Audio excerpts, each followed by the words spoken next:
ముగిసిన వెంటనే స్థానిక సంస్థల ఎన్నికలు 15న కూటమి పార్టీల సమన్వయ కమిటీ భేటీ. ప్రభుత్వంపై ప్రజల్లో సంతృప్తి ఉన్న కొందరు ఎమ్మెల్యేలపై అసంతృప్తి. వీడియో కాన్ఫరెన్స్లో తెదాపా అధినేత ముఖ్యమంత్రి చంద్రబాబు నాయుడు.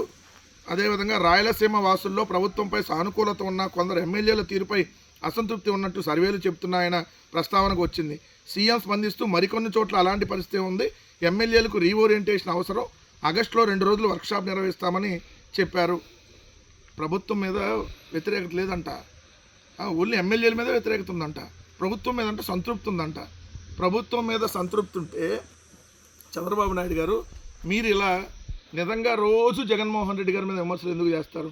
నిజంగా మీ ప్రభుత్వం మీద సంతృప్తి ఉంటే రోజు వైఎస్ఆర్ కాంగ్రెస్ పార్టీని పట్టుకొని గొడ్డల పార్టీ అని సైకో అని చెప్పి ఇష్టం వచ్చినట్టుగా నోటికి ఏదొస్తే అది కారు కోతలు ఎందుకు వస్తారు మీరు? నిజంగా మీ ప్రభుత్వం మీద సంతృప్తి ఉండుంటే ఇదిగోండి మా ప్రభుత్వం మీద సంతృప్తి ఉంది, అసలు మేము అపోజిషన్ పార్టీని అసలు మేము గుర్తించట్లేదు, మేము రికగ్నైజ్ చేయట్లేదు, సో మేము వాళ్ళ గురించి మేము మాట్లాడాం అని చెప్పేవాళ్ళు కదా మీరు.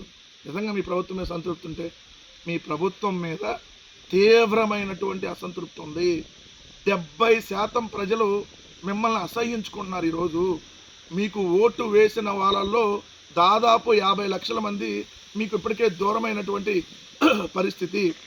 అలా ఇలా దూరం కాలేదు, రోడ్డు మీదకి వచ్చి నిరసన వ్యక్తం చేసి అమ్మ నా బూతులు తిడుతున్నారు మీ ప్రభుత్వాన్ని.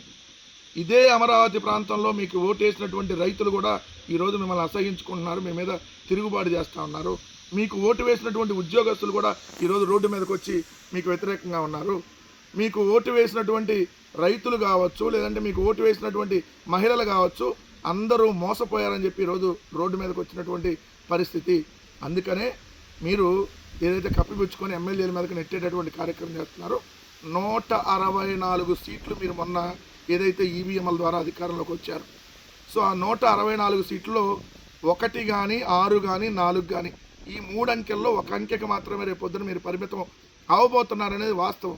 అందుకనే మీరు ఇష్టం వచ్చినట్టు నోటికి ఏది వస్తే అది జగన్మోహన్ రెడ్డి గారి మీద ఏదైతే అవాకులు చవాకులు పేలుతూ ప్రతిరోజు విమర్శలు చేస్తూ ఏమని మాట్లాడతారు మీరు?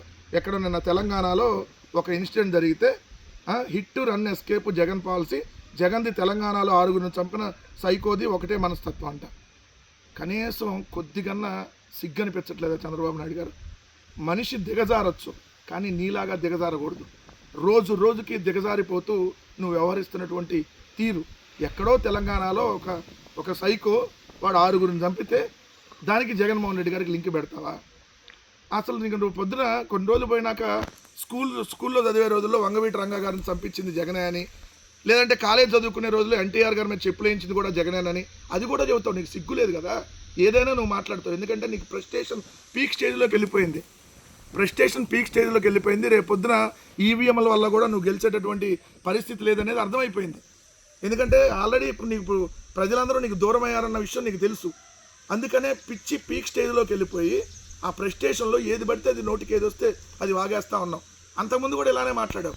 ఏదైతే బుడమేరకు వరద వస్తే జగన్ గారే కారణమని, మదనపల్లిలో ఫైల్స్ తగలబడితే జగన్ గారే కారణమని, ఏదో బోట్ అడ్డం పడితే జగన్ గారే కుట్రబట్టి ఆ బోట్ని అక్కడికి తీసుకొని వచ్చి పెట్టాడని, అక్కడెక్కడో బాణసంచా తయారీ కేంద్రంలో పేరుడు తడితే దీని వెనకాల కూడా వైకాపా కుట్రని చెప్పి ఇక రేపు పొద్దున్న చెబుతాం. కొన్ని రోజులు పోయి నాకు సిగ్గు వదిలేసి దేశాల మధ్య కూడా జగన్ గొడవ పెడుతున్నాడు, ఇప్పుడు కులాల మధ్య మతాల మధ్య స్టార్ట్ చేసావు కదా తప్పుడు ప్రచారం. రేపు పొద్దున్న రాష్ట్రాల మధ్య దేశాల మధ్య కూడా కుట్ర పెడుతున్నాడు.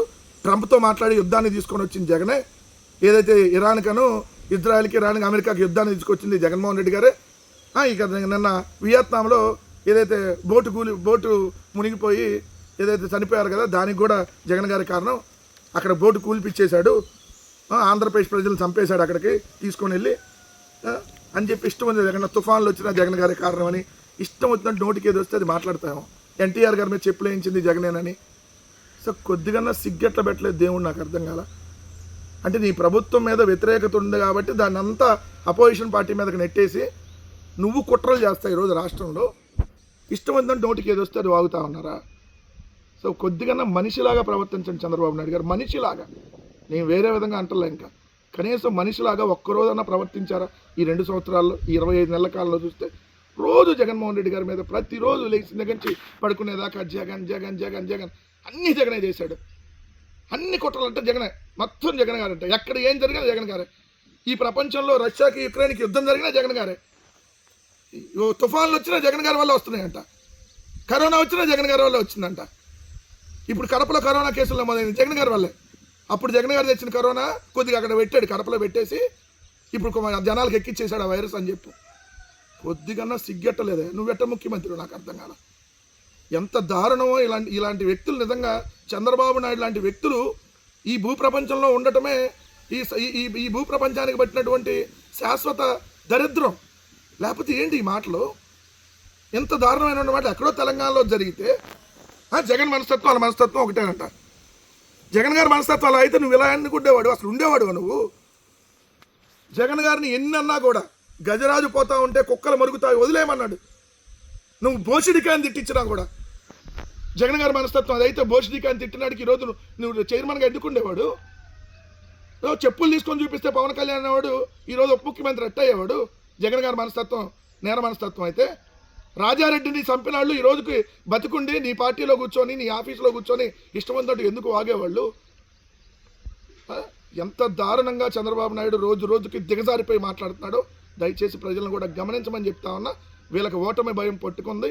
సో మొత్తంగా ఎట్టి పరిస్థితుల్లో కూడా వాళ్ళకి సింగిల్ డిజిట్ కంటే డబుల్ డిజిట్ కూడా వచ్చే అవకాశం లేదు. సింగిల్ డిజిట్ సీటుకి పరిమితం అవుతారు ఈ కూటమి పార్టీ నాయకులు అనేది వాళ్ళకు కూడా అర్థమైంది. కాబట్టి సమాజంలో ఇలా జగన్మోహన్ రెడ్డి గారిని వైఎస్ఆర్ కాంగ్రెస్ పార్టీని ఏదో ఒక సంఘ విద్రోహ శక్తులుగా అరాచకాలుగా చూపించేటటువంటి కార్యక్రమం ప్రతిరోజు చంద్రబాబు నాయుడు గారు చేస్తున్నారనేది గమనించమని చెప్తా ఉన్నాను.